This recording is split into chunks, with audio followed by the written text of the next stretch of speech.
Alright, so welcome lovely people. So these are the 5 ChatGPT image creation prompts that every graphic designer needs to do, especially for beginners. So you can create church flyer layout templates in ChatGPT. So this is the prompt. Let me copy the prompt, then paste it. So let's see. Alright, that's great. This is a very minimalist design, very simple.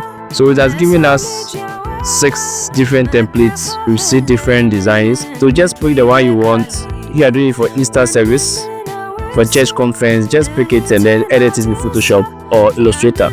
So you can actually use ChatGPT to generate templates for your design. Very good for beginners.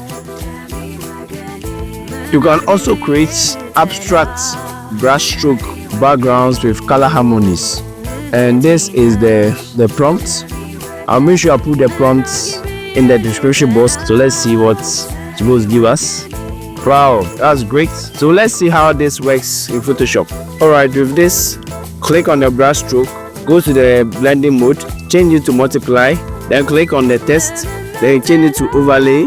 Make sure the text is highlighted. Go to the FS, the layer style, then select stroke. I think the size 4 is okay, then click OK. Alright, that's great. So you can just manipulate it, play with it, and see what you can get from it.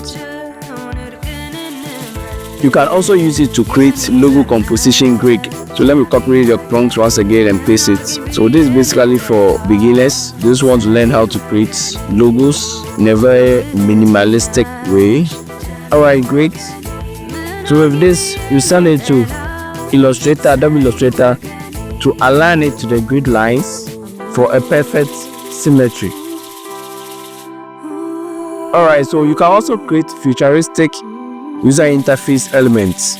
So this is also the prompt. As I said, I'll put the prompts in the description box. Let's see. Okay, perfect. So the UI UX designers, this is for you. Creating futuristic user interface elements using ChatGPT. So you can also use it to create typography poster style. So let's copy and paste. The alright, great. So anytime you are designing a poster, especially for beginners, you can use this typography style to see from the bold, the subtitle, the more info, the arrangement of the typography. You can use this as your guide. I'm Jason Napa. I'm out.